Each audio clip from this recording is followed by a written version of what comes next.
문제는 기출 문제를 기반으로 해가지고 새로운 문제가 만들어지기 때문에 기출 문제는 대단히 중요하고요. 반드시 검토를 해야 되고요.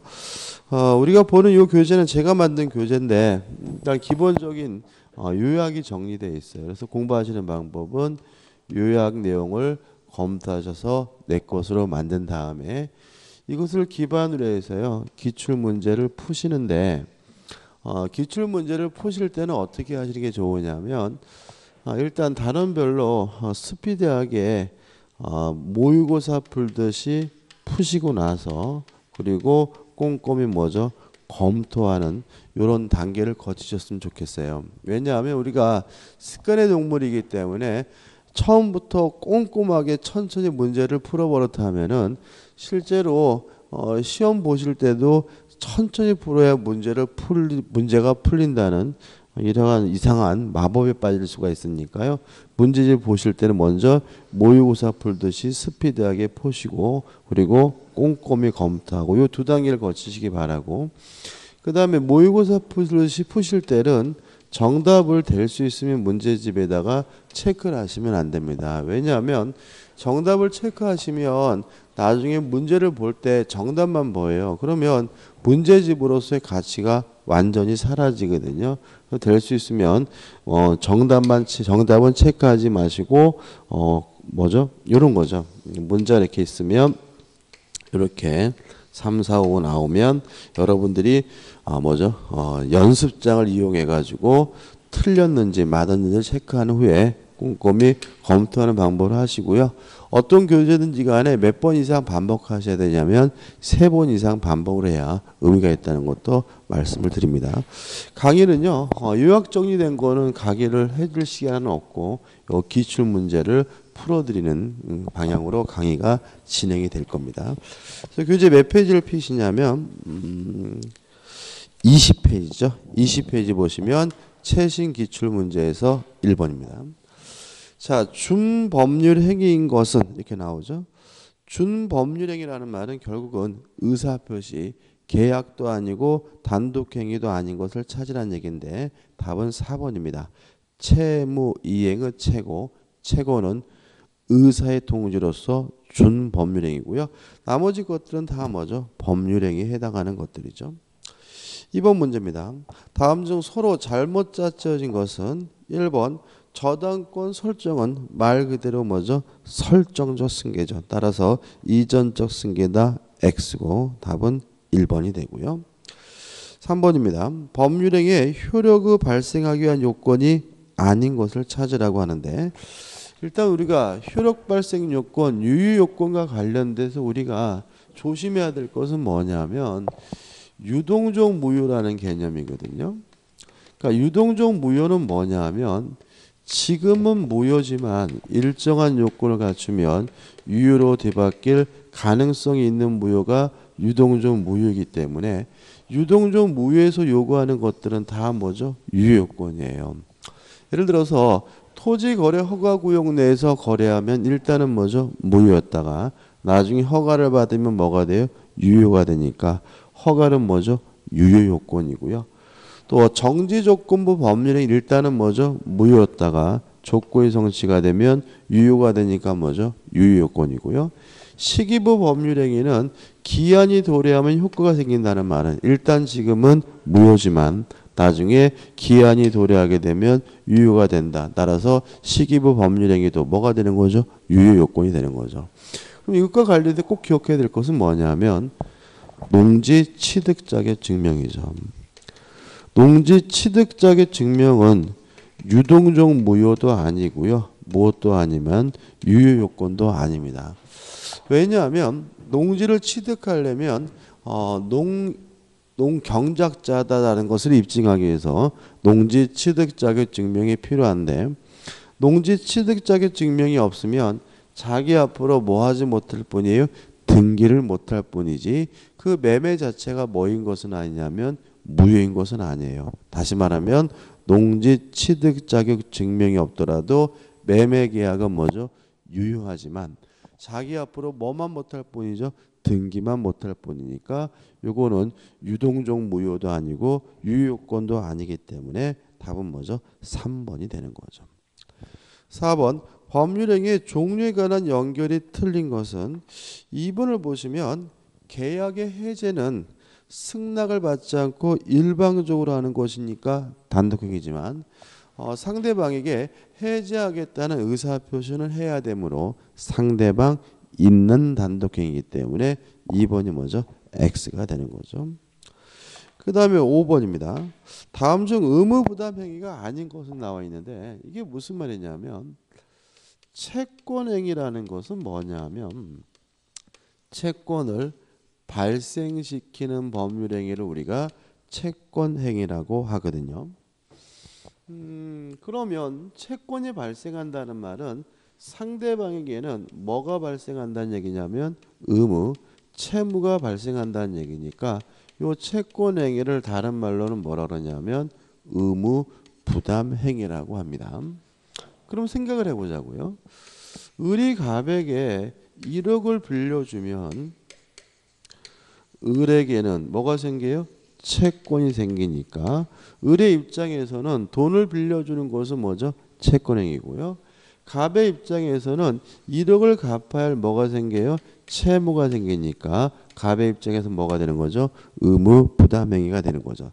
따라서 1번 교환계약이나 2번 임대차나 3번 재매매 예약이나 4번 주택분양계약은 다 무엇을 발생시킵니까? 채권을 발생시키니까 뭐가 되는 거죠? 채권행위고 의무부담행위인 거죠. 근데 5번 채권의 양도가 나옵니다. 자, 이런 얘기입니다. 을이 1억을 빌려줘서 채권이 생겼는데 이것을 병에게 양도를 했다면 새롭게 채권이 발생한 것이 아니라 채권이 을에게 병에게 을에서 병으로 넘어갔죠. 이런 거 우리가 뭐라 그러냐면 준물권행위라고 합니다. 준물권행위 뭐죠? 물권 이해의 권리가 변동되는 행위가 준물권행위고 따라서 답은 뭐죠? 5번이 되는 거죠. 따라서 처분행위 중에서 준물권행위가 됩니다. 6번입니다. 다음 중 무효가 아닌 것을 찾네요. 일단 1번 통정어휘 표시는 무효죠. 그 다음에 3번 관할 관청의 허가 없이 한 학교법인의 기본재산의 처분. 자, 이런 얘기입니다.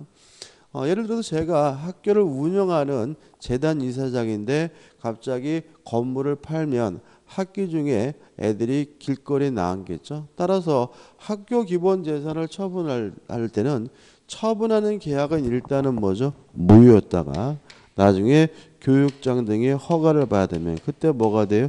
유효가 되기 때문에 이것도 대표적인 뭐죠? 유동적 무효고요. 따라서 허가가 없다면 뭐죠? 무효인 거죠. 4번 도박 채무를 변제하기 위하여 그 채무자와 체결한 토지 양도 계약은 반사회적이어서 어떻게 해요? 무효가 되고요. 5번 공무원의 직무에 관해 청탁 그 대가로 돈을 지급하기로 한 내용을 한 약정도 반사회적이니까 뭐가 돼요? 무효가 되겠죠. 답은 뭐죠? 2번입니다. 자, 왜냐하면 주택법에서는 투기지역 등으로 지정이 되면 전매 자체를 금지하는 규정을 두고 있는데 이 주택법에 규정하고 있는 전매 금지 규정은 우리 판례가 뭐로 이해하냐면 단속 규정으로 이해하거든요. 따라서 행위를 하면 처벌은 받지만 행위 자체는 무효가 아니라 뭐죠? 유효하거든요. 따라서 다음 중 무효가 아닌 것은 유효한 것은 2번 주택법의 전매행위 제한을 위반하여 한 전매약정은 유효가 되겠죠. 답은 뭐죠? 2번이 되겠네요. 7번 반사회적 법률행위로서 무효가 아닌 것은 나오죠. 4번이 답입니다. 우리가 반사회적 법률의 가장 중요한 것이 뭐냐면 인간이면 당연히 하는 것으로 평가된다면 서로 그것이 나쁜 짓이 아니더라도 반사회적이지 않다는 게 우리 판례 입장이죠. 그래서 가장 대표적인 것이 뭐죠? 세금 회피. 그 다음에 다시 말하면 세금이 부과되면 안 내려고 하는 것이 뭐죠? 인지상정이기 때문에 어떤 형태든지 간에 세금을 안 내려고 하는 행위는 뭐 하지 않냐면 반사회적이지 않고요. 두 번째 채무회피. 우리 속담에 이런 말이 있죠. 앉아서 빌려주고 서서 받는다. 다시 말하면 빌릴 때는 간도 쓸개도 닫을 것처럼 그러다가 실제로 갚을 때가 되면 갚기 싫은 것이 인간의 본성으로 보기 때문에요. 어떤 형태든지 간에 돈을 안 갚으려고 하는 행위, 채무회피는 인간 본성에 마련이니까 반사회적이지 않다고 보고요. 또한 비자금이나 범죄자금을 소극적으로 은닉하는 행위도 반사회적이지 않고요. 투기 행위도 반사회적이지 않습니다. 그럼 보자고요. 자, 보시면 4번 보시면 중간 생략 등기가 나오죠. 중간 생략 등기는 왜 하는 거냐면 세금을 안 내려고 하는 거거든요. 따라서 이것은 세금 회피, 인간 본성의 발현이기 때문에 반사회적이지 아니라는 것이 판례 입장이므로 답은 뭐죠? 4번이 되는 거죠. 그럼 8번도 우리가 비슷한 문제임을 알 수 있어요. 반사회적이지 않은 거예요? 5번 보시면 부동산에 대한 강제 집행을 면할 목적. 강제 집행을 면할 목적이라는 것은 결국 뭐죠? 채무회피죠. 채무회피도 인간 본성의 발현이니까 뭐 하잖아요? 반사회적이지 않으므로 강제 집행을 면할 목적으로 그 부동산의 허위의 근저당권을 설정하는 행위는 뭐 하지 않습니까? 반사회적이지 않습니다. 그 다음 9번이죠. 반사회 질서 법률행위로서 무효인 것을 모두 고른 것은 기억, 무허가 건물의 임대행위 당연히 뭐죠? 반사회적이지 않습니다.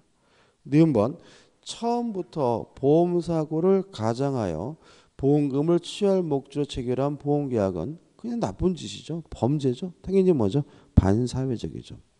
디귿번 변호사가 민사소송의 승소 대가로 성공보수를 받기는 약정 반사회적이지 않습니다. 조심할 것은 우리 최근 판례가 변호사가 형사사건에 대해서 성공보수를 받기로 한 것은 요거는 뭐로 보냐면 반사회적이어서 무효다라고 봐요. 따라서 형사사건에 관한 성공보수 약정은 반사회적에서 무효지만 민사사건에 대한 성공보수 약정은 무효가 아니라 유효임을 주의하시기 바라고요. 그 다음에 리을번 수사기관에서 참고인으로서 자신이 잘 알지 못하는 내용의 허위진술 허위진술하기로 했으면 따질 필요 없이 뭐가 돼요? 반사회적인 거죠. 따라서 니은 리을에서 3번이 답이 되는 거죠. 10번 문제입니다. 반사회적 질서 법률에 해당하여 무효되는 것을 모두 고른 것은이죠. 자, 기억. 강박이 있으면 강박을 이유로 취소할 수는 있지만 이 자체가 반사회적인 것은 아니라는 것이 우리 판례 입장이기 때문에 강박, 반사회적이지 않습니다. 니은번 강제 집행을 면할 목적 채무회피죠. 인간 본성의 발현이니까 반사회적이지 않습니다. 디귿번 양도소득세를 회피할 목적 세금회피죠. 인간 본성의 발현이니까 뭐 하잖아요? 반사회적이지 않죠. 1번 이미 매도된 부동산입니다. 자, 이중매매는 원칙적으로 유효합니다. 다만 제2매수인이 아는 것을 넘어서 적극 가담하면 그때는 반사회적에서 무효라는 것이 판례 입장이기 때문에 1번 이미 매도된 부동산임을 알면서도 매도인의 배임행위에 적극 가담하여 이루어진 저당권 설정 행위도 반사회적에서 무효입니다. 따라 답은 2번이 되네요. 자, 11번입니다. 갑은 자신의 X토지를 을에게 매도하고 중도금을 수령한 후 다시 병에게 매도하고 소유권 이전 등기를 경유해 주었다. 다음 설명 중 틀린 거죠. 자, 이런 사례 문제가 나오면 사례 문제도 굉장히 힘들어하시는 분들이 많은데 사례 문제를 푸는 요령은 옆에다가 뭐죠? 그림을 그리시는 거죠. 그럼 이렇게 되는 거잖아요. 갑이 을과 만나가지고 매매 계약을 하고 을이 갑에게 중도금을 줬는데 갑이 또다시 병과 만나서 매매 계약을 하고요. 갑이 병에게 뭐까지 줬죠? 이전 등기까지 줬다. 이 정도는 여러분들이 옆에다가 메모를 하셔야 되고요. 요거는 우리가 뭐임을 알 수 있죠? 이중매매임을 알 수 있죠. 자, 이중매매는 원칙적으로 유효합니다. 따라서 둘 중에 병은 먼저 등기한 사람은 선악불문하고 소유권을 갖기 때문에 1번 특별한 사정이 없는 한 병은 X 토지의 소유권을 취득한다. 맞는 질문이죠. 그 다음 주의할 시점은 요 갑과 을 간의 매매 계약도 유효하거든요. 다만 갑이 병에게 또 팔아먹고 병에게 이전 등기를 줬다면 갑은 을에게 더 이상 등기를 못 해주겠죠. 이행불능입니다. 채무불행입니다. 따라서 2번 특별한 사정이 없는 한 을은 최고 없이도 갑과의 계약을 해지할 수 있다. 맞는 지문이 되겠죠. 근데 만약에 병이 단순히 아는 것을 넘어서 갑의 이러한 배신행위에 적극 가담하면 이제는 갑과 병 간의 매매는 반사회적에서 무효고요. 매매가 무효면 무엇도 무효? 등기도 무효죠. 그러면 을은 이제는 병의 등기에 대해서 말소해달라고 청구할 수 있는데 조심할 것은 을은 갑과 매매 계약을 해서 이전 등기해달라고 요구할 수 있는 뭐만 있는 상태예요? 채권만 있는 상태이니까 직접 이전 등기나 말소해달라고 요구할 수는 없고요. 갑을 대의해서 말소해달라고 요구해야 되므로 3번 병이 갑의 을에 대한 배임행위에 적극 가담한 경우 을은 병을 상대로 직접 등기의 말소를 청구할 수 없다. 5 맞는 질문이 되겠죠. 그 다음에 적극 가담에서 매매가 무효고 등기가 무효예요.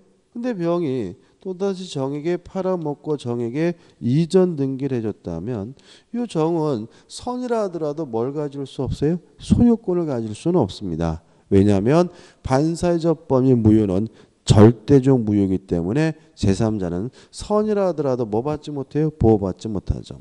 4번 갑과 병의 계약이 사회질서 위반으로 무효인 경우 병으로부터 X토지를 전득한 정이 선이더라도 그 소유권을 취득하지 못한다. 5 맞는 질문이 되겠죠. 답은 5번입니다. 자, 근데 만약에 요 병이 예를 들어서 K의 대리인이었어요.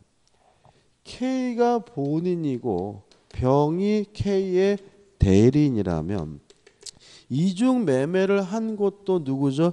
대리인이고 법률행위를 한 것도 대리인이니까 요 매매 과정에서 적극 가담했는지 안 됐는지는 대리인인 병만 가지고 따지고요. 본인이 그 사실을 알았는지 몰랐는지는 뭐 하지 않냐면 고려하지 않습니다. 다시 말하면 대리인이 적극 가담했다면 본인이 알든 모르든 상관없이 요 갑과 병 간의 이중 매매는 반사회적 법률행위로서 뭐가 되냐면 무효가 되고요. 따라서 5번 만약 병의 대리인이 대리인무가 병을 대리하여 X토지를 매수하면서 갑의 배임행위에 적극 가담하였다면 그러한 사정을 모르는 병은 소유권을 취득한다는 지문은 뭐죠? X가 되는 거죠. 다시 말하면 다시 할게요. 자, 병이 본인이고 무가 뭐죠? 병의 대리인으로서 매매 계약을 하고 갑에서 병으로 이전 등기에 이루어졌다면 적극 가담했는지 안 했는지는 대리만 가지고 따지므로 본인이 알았든 몰랐든 상관없이 요 매매 계약은 반사회적에서 무효니까 병의 등기도 무효고 병은 소유권을 가질 수가 없습니다. 따라서 답은 뭐죠? 5번이 되는 거죠. 12번, 13번은 거의 똑같죠. 자, 이중 매매고요. 병이 뭐 했습니까? 적극 가담했습니다. 그러면 반사회적 법률행위로서 뭐가 돼요? 무효가 되겠죠. 그러면 12번 틀린 것을 찾는데 4번을 보시면 병으로부터 그 부동산을 전득한 정이 선이면 소유권을 취득한다. X. 반사회적 범위 무효는 절대적 무효이므로 정은 선이라 하더라도 뭘 갖지 못해요? 소유권을 갖지 못하겠죠. 13번도 마찬가지죠. 틀린 것을 찾는데 5번을 보시면 만약 선의정이 X부동산을 병으로부터 매수하여 이전 등기를 받은 경우 정은 갑과 병의 매매계약 유효를 주장할 수 있다. X입니다. 다시 말하면 정은 선이라 하더라도 뭐 갖지 못합니까? 소유권을 갖지 못하죠. 보시면 이 최근에 이중 매매가 3번이나 나왔죠. 25회, 26회, 28회. 그러면 올해가 30회인데 올해도 뭐죠? 나올 가능성 많고요. 어차피 비슷한 유형이니까 요 세 문제 가지고 확실하게 정리하시면 되겠죠. 14번입니다. 불공정한 법률행위에 관한 설명으로 틀린 것은 1번 궁방이란 어려운 사정을 말하고요. 정신적이든 경제적이든 심리적이든 왜 어려운지 이유는 묻지 않으므로 심리적 원인인 것을 포함한다. 맞는 질문이죠. 2번 불공정한 법률행위는 폭리, 현저한 불균형이 있는 법률행위가 무효라는 거거든요. 근데 증여는 항상 폭리일 수밖에 없는 거죠. 제가 조카에게 5만원을 줬다면 5만원을 증여했다면 조카는 저에게 아무것도 안 해주잖아요. 따라서 증여와 같은 무상행위는 항상 폭리일 수밖에 없기 때문에 폭리라는 이유로 무효라는 백사조는 증여 계약에 대해서는 적용되지 않는다는 것이 판례 입장이므로 2번 불공정한 법률에 관한 규정은 부담 없는 증여의 경우에도 적용된다. X가 되는 거죠. 3번 주의할 점이죠. 불공정한 법률행위도 반사회적 법률이 한 가지 예입니다. 따라서 추인할 수는 없는데 다만 우리 판례는 무효행위 전환은 인정된다는 것이 판례 입장이니까 유의하시기 바라고요. 4번 만약 이러한 불공정한 법률행위가 대리인을 통해서 이루어졌다면 궁박, 어려운 사정은 본인을 기준으로 하지만 경솔했다, 경험이 없다, 무경험은 대리인을 기준으로 판단하므로 4번은 뭐죠? 맞는 지문이고요. 5번 불공정한 법률행위는 말 그대로 법률행위에 한해서만 적용됩니다.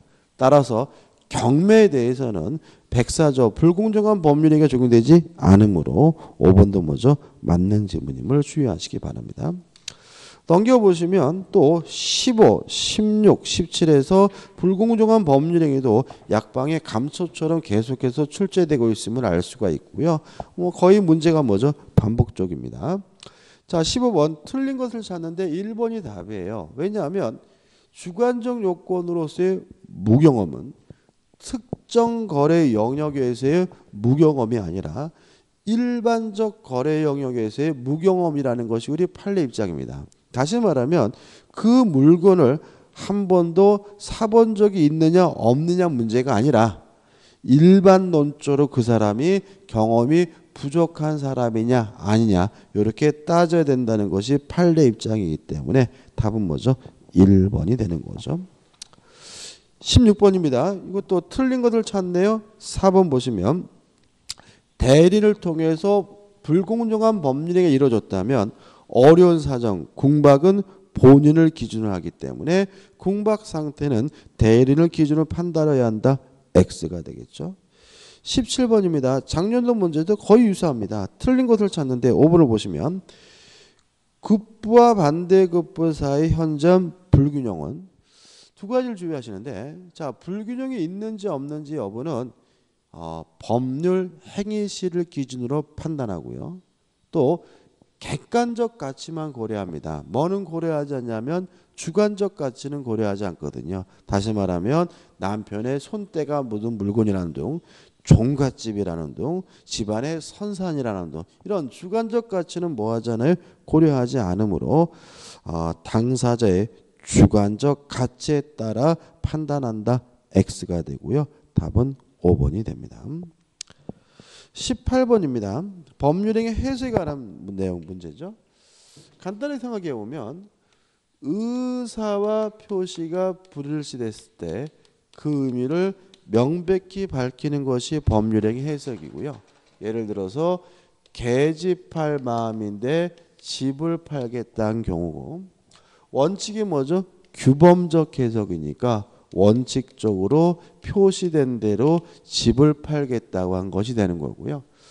예외적으로 자연적 해석이니까 자연적 해석을 하면 속마음대로 계집을 팔겠다고 한 것이 되는 건데 언제 자연적 해석을 하냐면 첫째, 상대방 없는 의사표시는 자연적 해석을 하고요.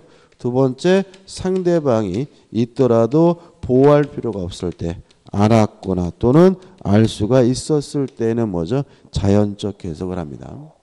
그 다음 주의하실 것은 원칙에 따라서 규범적 해석을 하는 경우에만 착오 문제가 발생하고요. 착오를 이유로 취소할 수 있고요. 만약에 상대방이 알았거나 알 수 있었다는 이유로 자연적 해석을 하는 경우에는 착오를 이유로 뭐 할 수 없어요? 취소할 수 없다. 착오 문제가 발생하지 않는다는 거 주의하셔야 됩니다. 그러면 18번을 보죠. 갑은 을소의 X토지를 임차하여 사용하던 중 이를 매수하기로 을과 합의하였으나 계약서에는 X토를 잘못 기재했거든요.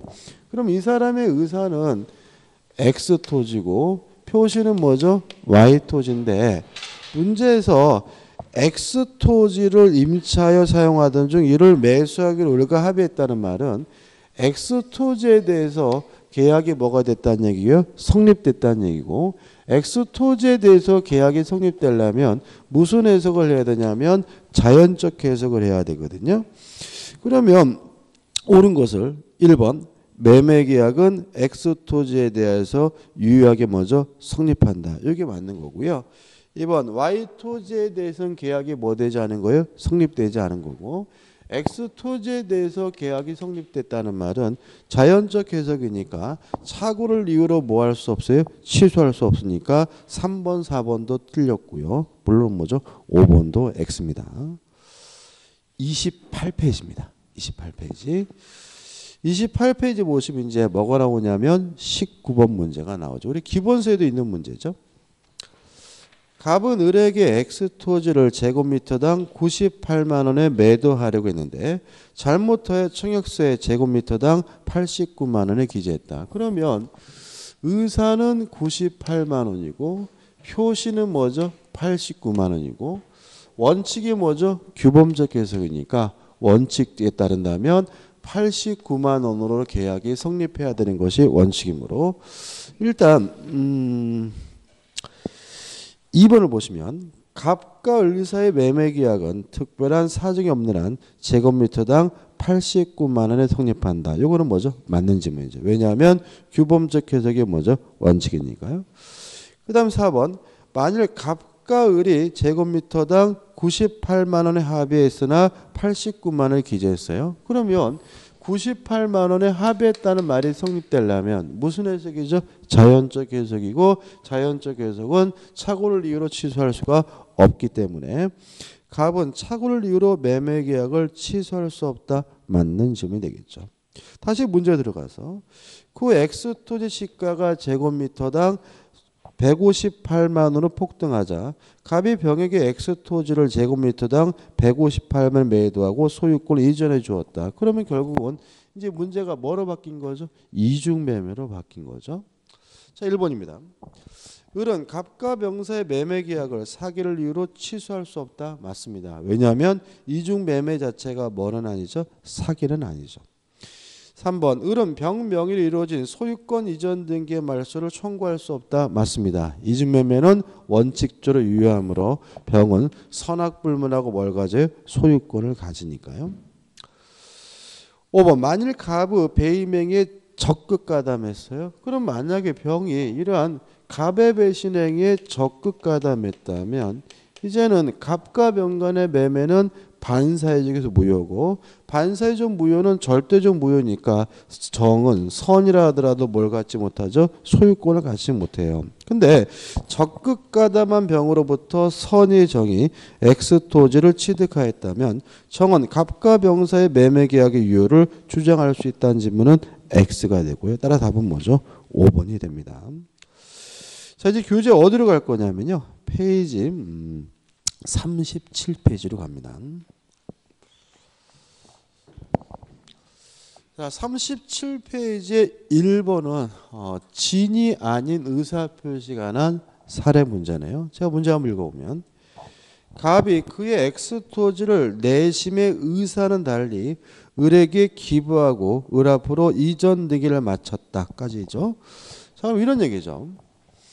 갑이 을에게 기부하겠다고 하면 증여죠. 갑이 을에게 이전 등기를 해줬지만 문제에서 내심의 의사는 달리라는 말은 요 기부행위가 뭐란 얘기죠? 진이 아닌 비진이 표시란 얘기죠. 자, 진양 의사표 원칙적으로 유효합니다. 따라서 을은 원칙적으로 뭘 갖게 되냐면 소유권을 갖게 되고요. 다만 을이 알았거나 또는 알 수가 있었다면 무효이기 때문에 을은 뭘 갖지 못하냐면 소유권을 갖지 못해요. 여기서 조심할 것은 진양의 의사표시가 예외에 따라서 무효가 되려면 알았거나 또는 알 수 있어야 되니까 원칙에 따라서 소유권을 취득하는 을은 선의이고 and 무과실해야 된다는 거 주의하시기 바라고요. 그다음 을이 자기 앞에 등기된 곳을 기어라 또다시 병에게 팔아먹고 병에게 이전 등기를 해주면 이 병을 우리가 제3자라고 하는데 이 제3자는 선이면 확정적으로 뭘 갖습니까? 소유권을 갖겠죠. 왜냐하면 진이한 의사표시가 서로 무효라 하더라도 그 무효를 가지고 선의 제3자에게 대항할 수가 없기 때문에 그렇죠.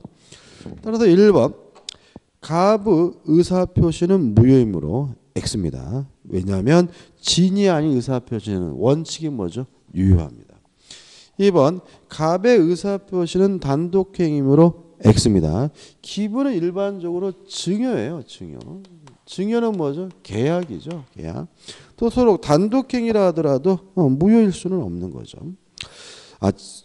단독행위라 하더라도 진양 의사표시라는 규정은 적용되죠. X입니다. 3번 갑의 진위에 대한 을의 악의가 증명되어 X 토지 소유권이 갑에게 회복되면 을은 갑에게 그로 인한 손해배상을 청구할 수 있다. X죠. 뭐 을이 갑에게 손해배상을 청구할 일은 아닌 거죠.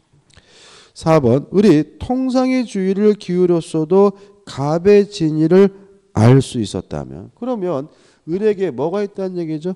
과실이 있다는 얘기고요. 과실이 있으면 진양 의사표시는 무효이기 때문에 을은 X 토지 소유권을 취득할 수 없다. 맞죠? 답은 뭐죠? 4번이네요.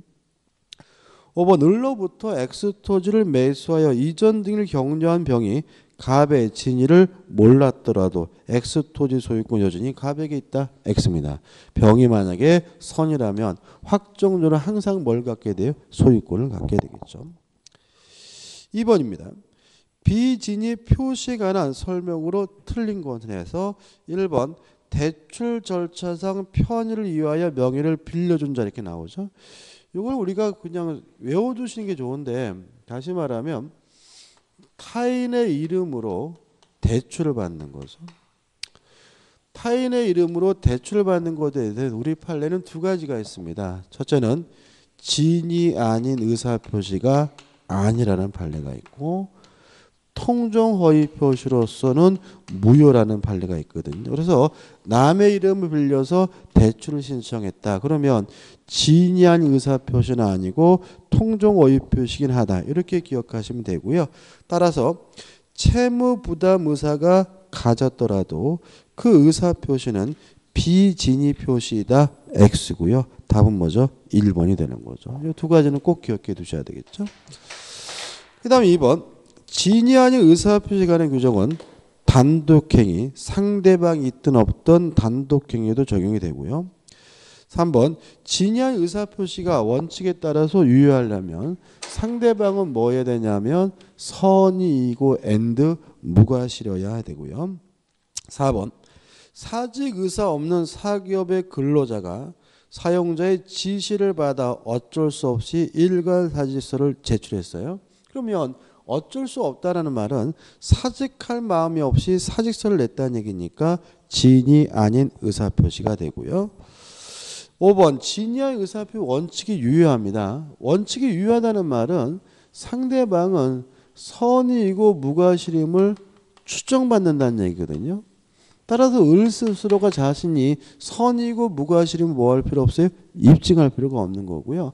갑이 이 물건을 돌려받으려면 을이 악이거나 과실이 있다는 사실을 입증해야 된다는 의미에서 진이한 의사표시 원칙이 유효한 것이니까 상대방이 표의자의 진이 아님을 알았다는 것은 악이라는 것은 무효를 주장하는 자 갑이 증명해야 한다. 맞는 질문이 되겠죠.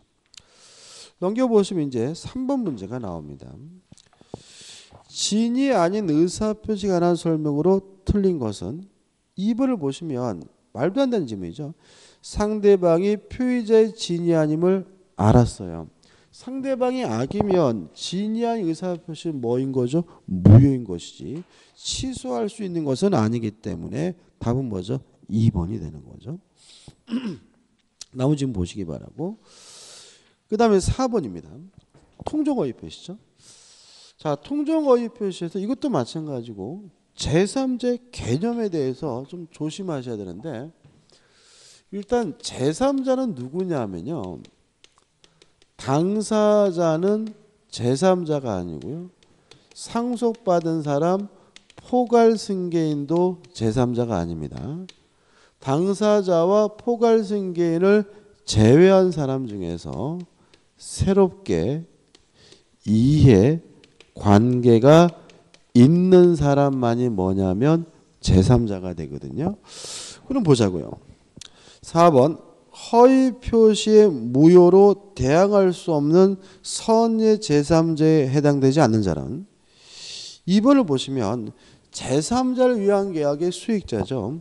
제3자가 되려면 새로워야 됩니다. 새롭게 뭘 받아야 돼요? 이해관계를 가야 되는데 제3자를 위한 계약의 수익자는 처음부터 계약에 포함되어 있는 사람이기 때문에 보호의 대상으로서 제3자가 아니기 때문에 답은 뭐죠? 2번인 거죠. 나머지 분들 보시면 다 뭐죠? 가압류라거나 저당권을 설정하거나 가등기를 하거나 가압류를 다 언제 했냐면 통정허위 표시 후에 했기 때문에 새로운 사람들로서 다 뭐가 되냐면 제3자가 되는 거죠. 5번 문제입니다.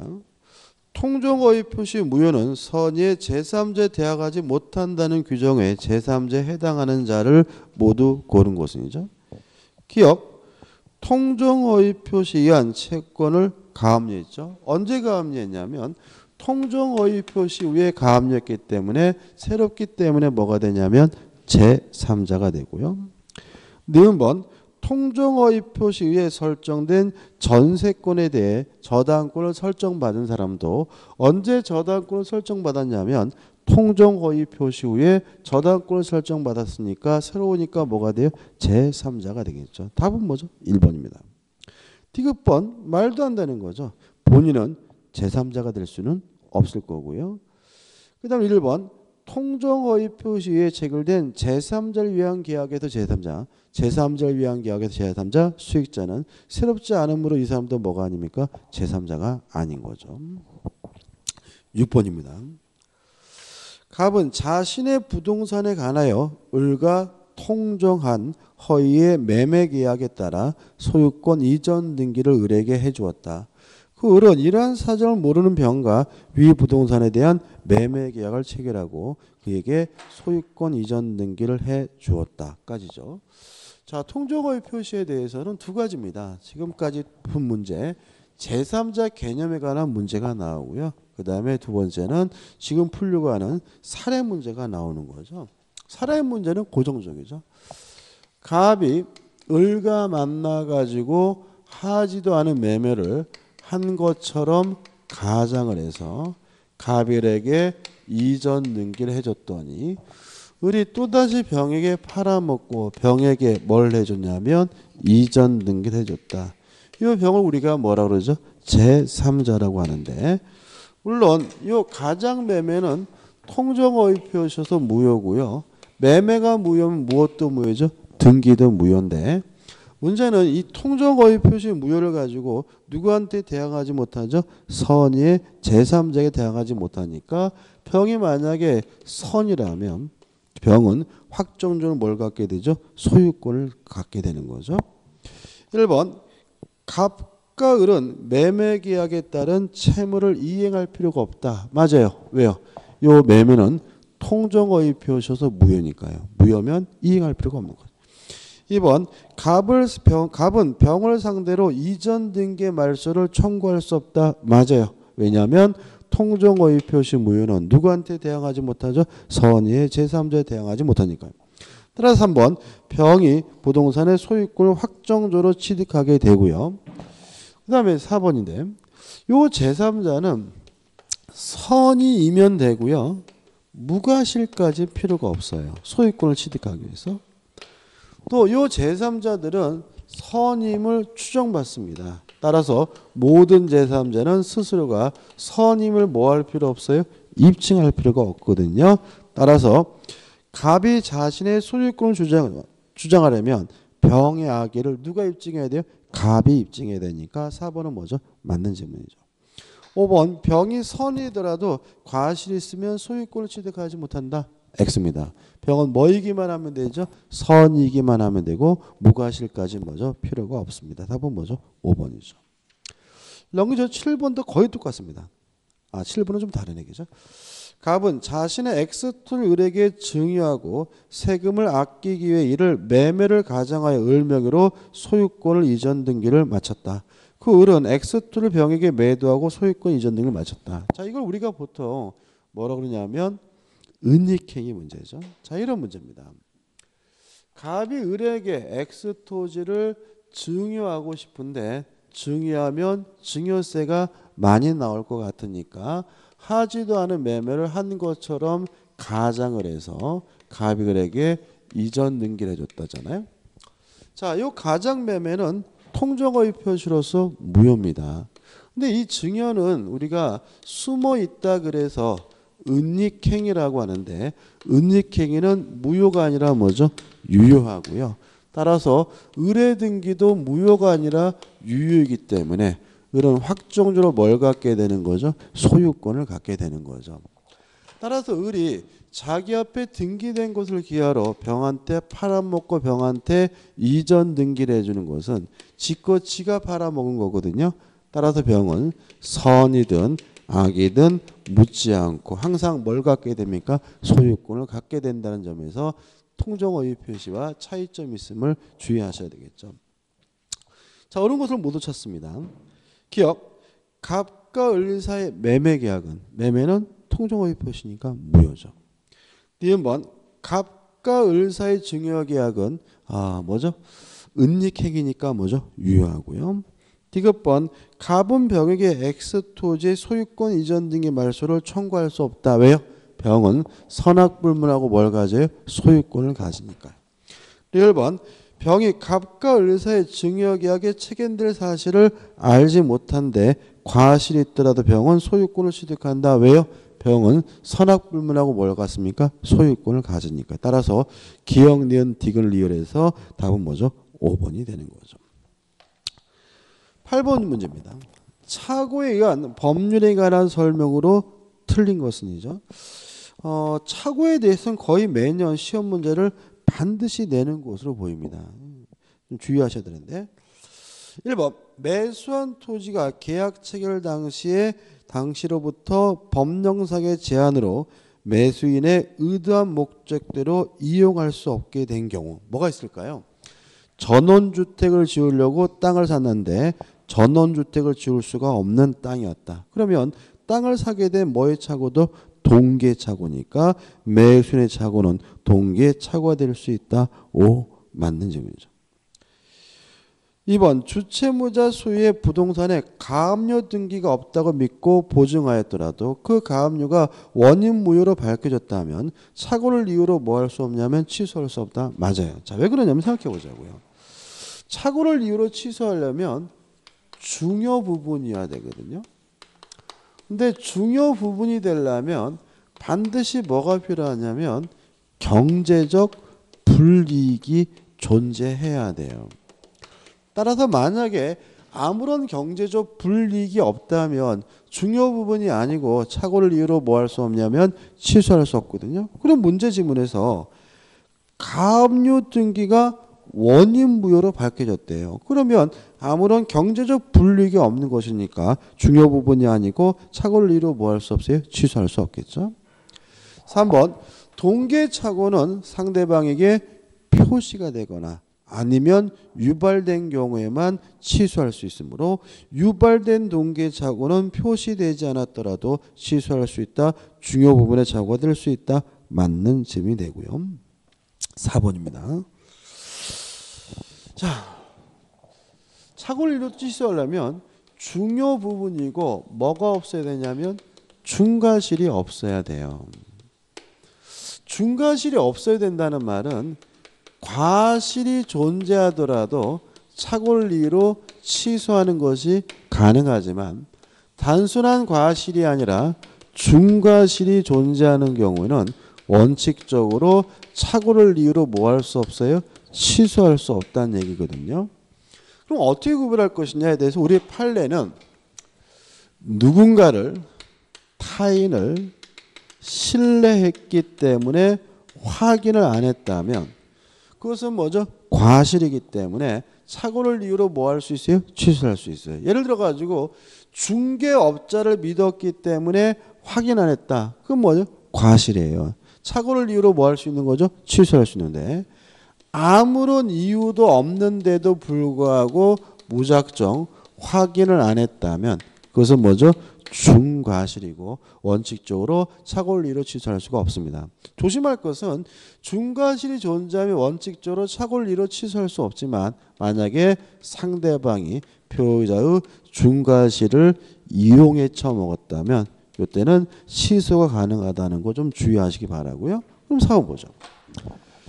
공인중개사를 통하지 않고 이렇게 나와 있죠. 그럼 중개업자를 통하지 않았다는 말은 누구를 믿은 게 아닌 거죠.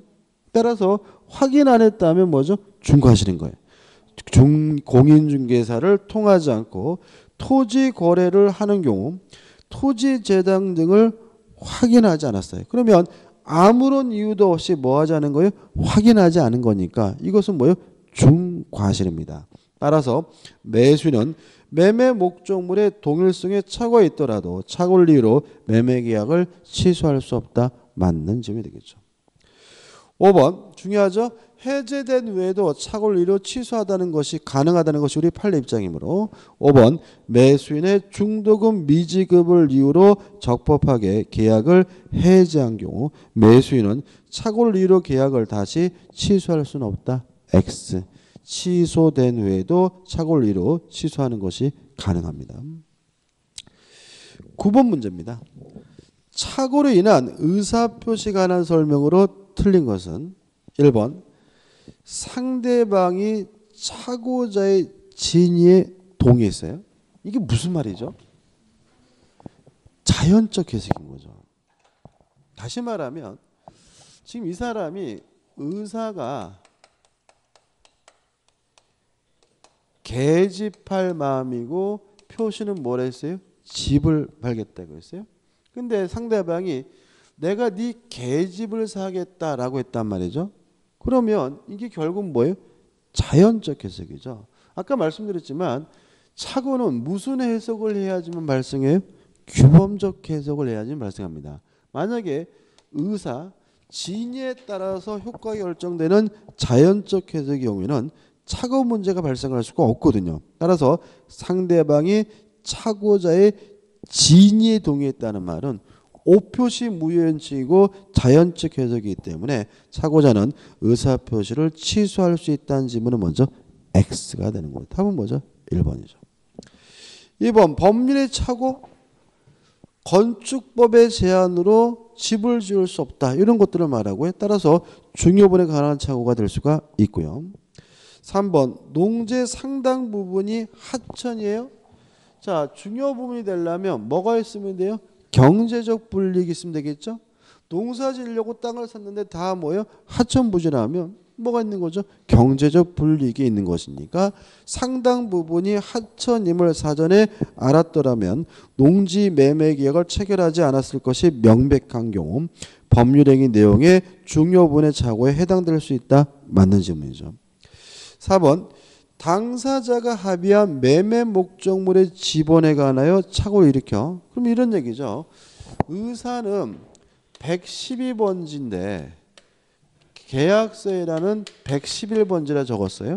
근데 만약에 의사대로 112번지에 대해서 계약이 성립된다면 무슨 해석인 거죠? 자연적 해석이고 자연적 해석을 하면 착오 문제가 발생할 수가 없기 때문에 그 계약을 취소할 수 없다. 맞는 질문이죠.